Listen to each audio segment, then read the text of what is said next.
ஒன்றும் இல்லைங்க. எங்க வீட்டுக்காரர் வீட்டுக்குள்ள வந்ததுமே இன்னைக்கு என்னை ரொம்ப பாராட்டிட்டாருங்க. எனக்கு அப்படியே வெக்கமா போயிடுச்சு. என்னன்னு பார்த்தீங்களா? என்னன்னே தெரியல. எப்பவுமே வீட்டுக்கு வந்ததுமே அவங்க பாட்டுக்கு வருவாங்க, சாப்பிடுவாங்க, டிவி பார்ப்பாங்க, இருப்பாங்க.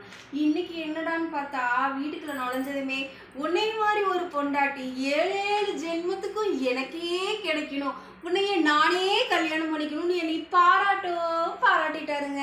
என்னன்னு கேட்குறீங்களா? அது ஒன்றும் இல்லைங்க. சாப்பிட உட்காந்தாருங்களா, நான் என்ன செஞ்சேன், சோறு குழம்பு ரசம் எல்லாம் எடுத்துட்டு வந்து வச்சேங்க.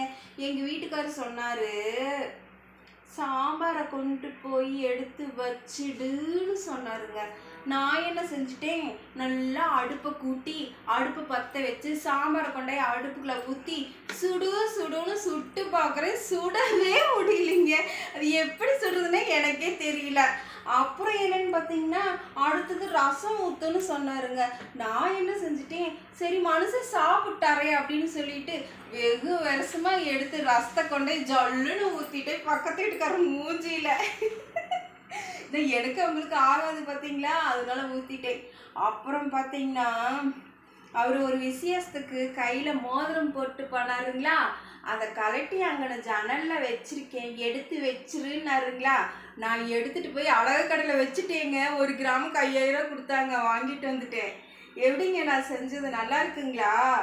இதெல்லாம் நினச்சி பார்த்து தான் அவர் அப்படி பாராட்டியிருக்காரு என்னைய.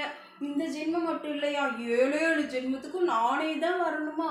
அப்புறம் அவர் வீட்டுக்கு வரும்போதே, ஏங்க காலையிலேருந்து ஃபோன் பண்ணி நீங்கள் எடுக்கவே இல்லை, முன்னையெல்லாம் ஃபோன் பண்ணால் நீங்கள் ஏன் ஃபோன் பண்ணலாம் அப்படின்னு நீங்கள் என்னை கேள்வி கேட்பீங்க.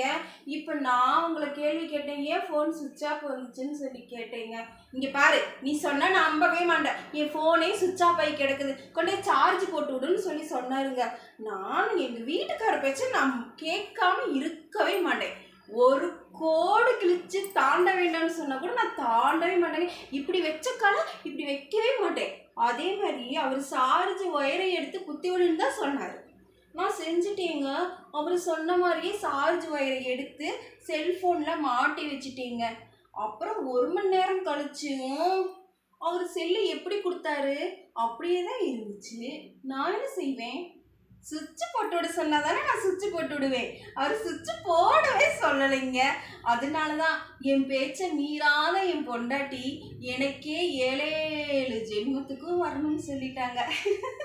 உங்ககிட்ட சொல்லிட்டு நான் போய் எங்கள் அம்மாட்டையும் சித்திட்ட எல்லாத்துட்டையும் சொல்லிட்டு வரேன்.